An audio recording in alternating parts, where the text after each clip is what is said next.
Hello dear students, అందరికీ నమస్కారం. Welcome to my channel. My dear students, మనము 9th class Andhra text book అంటే ఇది ఆల్మోస్ట్ మరి ఎన్సీఆర్టీయే కదా.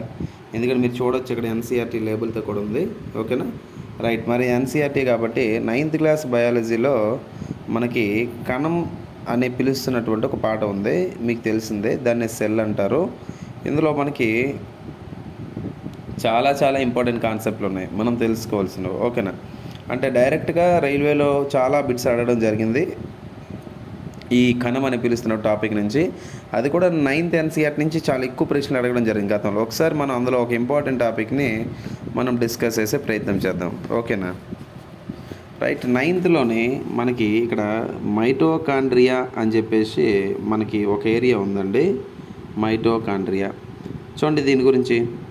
మైటోకాండ్రియాను కణశక్తియ భాండాగారాలు అంటారు. కణశక్తియ భాండాగారాలు అంటే power house of the cell అని చెప్పి పిలుస్తారు.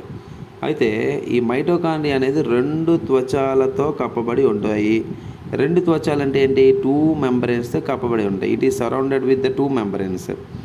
అయితే ఇక్కడ ఇంపార్టెంట్, 2 మెంబ్రెన్స్తోని ఏ కణనాంగం, ఏ సెల్ ఆర్గనెల్ అయితే కవర్ అయి ఉంటుందో వాటి లోపల ఆ సెల్లో ఉన్నటువంటి కేంద్రకం కూడా ఒక మెంబ్రెన్తో కవర్ అయి ఉంటుందని అర్థం. అంటే కేంద్రక త్వచం కానీ ఉంటే కానీ, ఏ కణంలో అయితే కేంద్రక త్వచం లేదా దాన్ని న్యూక్లియర్ మెంబ్రెన్ అంటారు, న్యూక్లియర్ మెంబ్రెన్ ఉంటే కనుక అందులో ఉన్నటువంటి కణనాంగాలు, సెల్ ఆర్గనెల్స్ అన్నీ కూడా పొరతోనే కప్పబడి ఉంటాయి అన్నమాట. మైటోకాండ్రియాలో బయట త్వచం రంధ్రాయుతంగా ఉంటుంది.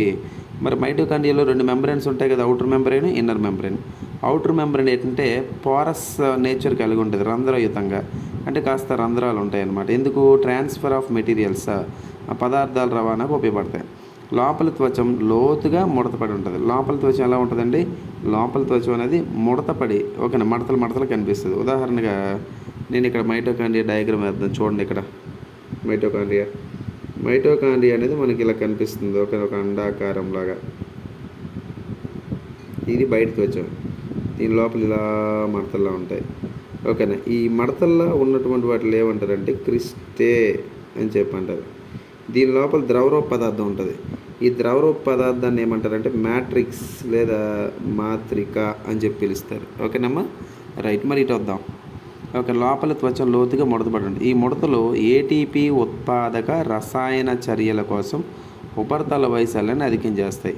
ఇక్కడ ఉన్నటువంటి మడతల్లో ఉన్నాయి చూసారా, ముడతలు అని చెప్పి పుస్తకం ఇచ్చారు కదా. ఈ ముడతలు ఏమన్నా క్రిస్టల్ అన్నాం కదా, ఇవేంటంటే ఏటీపీ అంటే ఎనర్జీ కదమ్మా. అంటే ఏటీపీ అనేది శక్తి అనేది ఏటీపీ రూపంలో ఉంటుంది అనమాట. ఆ శక్తికి కావాల్సిన రియాక్షన్స్ ఎక్కువ జరగాలి కాబట్టి ఇలా మడతలు పడి ఉంటాయి. మడతలు పడి ఉండడం వల్ల ఎక్కువ కెమికల్ రియాక్షన్ జరగడానికి అవకాశం అనేది కనిపిస్తూ ఉంటుంది అనమాట. ఓకే, అదేవిధంగా జీవికి అవసరమైన వివిధ రసాయన కార్యకలాపాలకు కావలసిన శక్తిని మైటోకాండ్రియా ఏటీపీ లేదా అడినోసిన్ ట్రైఫాస్ఫేట్ అణువుల రూపంలో విడుదల చేస్తుంది. ఏంటి ఇక్కడ? మరి ఇక్కడ జరిగినటువంటి ఒక ఆర్గానిజం లేదా జీవికి కావాల్సిన శక్తికి సంబంధించిన కార్యకలాపాలన్నింటినీ కూడా ఈ మైటోకాండ్రియా అనేది ఏదైతే ఉందో, మైటోకాండ్రియా లోపల ఏటీపీ అణువుల రూపంలో, ఏటీపీ అంటే ఏంటి? శక్తి అనేది ఏటీపీ రూపంలో ఉత్పత్తి అవుతూ ఉంటుంది అనమాట.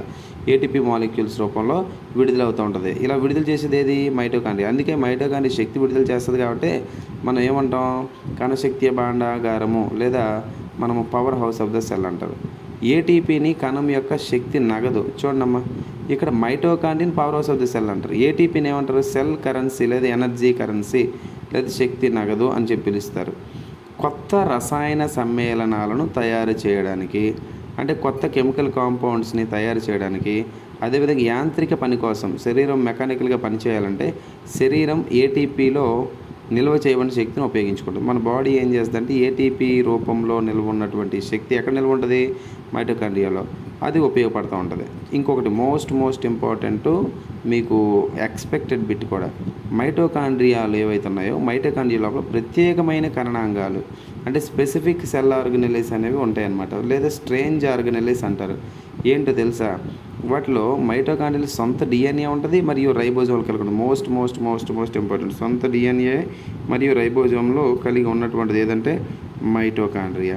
అందువల్ల మైటోకాండ్రియా కొన్ని స్వంత ప్రోటీన్లు మైటోకాండ్రియా కొన్ని ఓన్ ప్రోటీన్స్ని తయారు చేసుకోగలదు అనమాట. చాలా చాలా ఇంపార్టెంట్ ఈ పాయింట్, అసలు మీరు మర్చిపోకూడదు. ఓకేనమ్మా.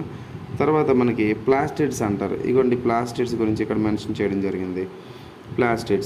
ప్లాస్టిడ్లు వృక్ష కణాల్లో మాత్రం ఉంటాయి. ఇంపార్టెంట్. ప్లాస్టిడ్స్ అనేవి ఏవైతే ఉన్నాయో కేవలం వృక్ష కణాల్లో మాత్రం ఉంటాయి. 2 రకాల ప్లాస్టిడ్లు అని జనరల్గా 2 టైప్స్ అమ్మ. అందులో ఒకటోది ఏంటి క్రోమోప్లాస్ట్, ఓకేనా. రెండోది ఏంటి లూకోప్లాస్ట్. క్రోమోప్లాస్ట్ అని కలర్తో ఉన్నటువంటి ప్లాస్టిడ్స్ అవి. లూకోప్లాస్ట్లు తెలుపుగా ఉంటాయి లేదా రంగు ఉండవన్నమాట. పత్రహరితం అనే వర్ణద్రవ్యం కలిగిన క్రోమోప్లాస్ట్లు. ఏ క్రోమోప్లాస్ట్లో అయితే క్లోరోఫిల్ ఉంటుందో వాటిని క్లోరోప్లాస్ట్ అంటారు, ఓకేనా. మొక్కలలో కిరణజన్య సంయోగక్రియకు క్లోరోప్లాస్ట్లు ముఖ్యమైనవి.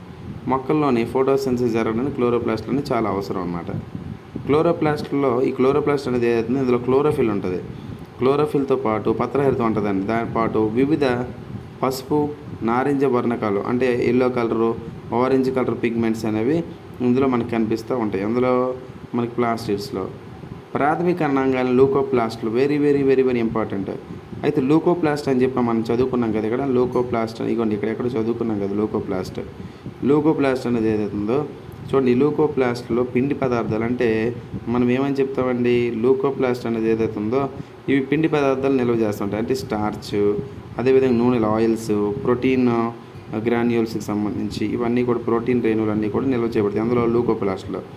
క్లోరోప్లాస్ట్ యొక్క అంతర్గత నిర్మాణ వ్యవస్థ స్ట్రోమా అనే పదార్థంలో పొందుపరచబడిన అనేక త్వచతంతులు కలిగి ఉంటుంది. క్లోరోప్లాస్ట్లో ద్రవరూప పదార్థాన్ని స్ట్రోమా అంటారు. అందులోపల కొన్ని ఫోల్డ్స్ ఉంటాయి అన్నమాట. వాటిని థైలకాయిడ్స్ అని చెప్పేసి అంటారు. ఇవి బాహ్య నిర్మాణంలో మైటోకాండ్రియాని పోలి ఉంటాయి. క్లోరోప్లాస్ట్ అనేది చూడడానికి మైటోకాండ్రియా లాగా కనిపిస్తూ ఉంటుంది అనమాట. ఇంకొకటి ఇంపార్టెంట్, మైటోకాండ్రియా లాగే ప్లాస్టిడ్లు కూడా వాటి సొంత డిఎన్ఏ మరియు రైబోజోలు కలిగి ఉంటాయి. ఇంపార్టెంట్. మరి ఓన్ డిఎన్ఏ రైబోజోలు కలిగినవి ఏవేవి సార్ అంటే ఒకటోది మైటోకాండ్రియా, రెండోది ఎవరండి ఇక్కడ ఉన్నటువంటి ప్లాస్టిడ్స్, ఓకేనా.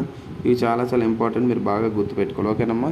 ఇది మనకి 9th క్లాస్ టెక్స్ట్ బుక్లోనే ఉన్నటువంటి ఇంపార్టెంట్ డేటా. ఫర్ ఎగ్జాంపుల్ ఈ లెసన్ స్టార్టింగ్ అనేది లెసన్లో ఇవ్వండి ఇవన్నీ ఇలా ఉంటాయి అన్నమాట. మొత్తం పేజెస్ అన్నీ కూడా ఆంధ్ర టెక్స్ట్ బుక్లు బైలింగులు కదా, ఒకవైపు తెలుగులో ఉంటాయి ఒకవైపు ఇంగ్లీష్లో ఉంటాయి అన్నమాట, ఓకేనా. సో ఇగోండి ఇదంతా మనకి 9th క్లాస్ టెక్స్ట్ బుక్ ఇదంతా, ఓకేనా. ఇలా కనిపిస్తూ ఉంటుంది అన్నమాట లేబులింగ్ అంతా, ఓకేనమ్మా. Right, thanks for watching this video. Thank you very much.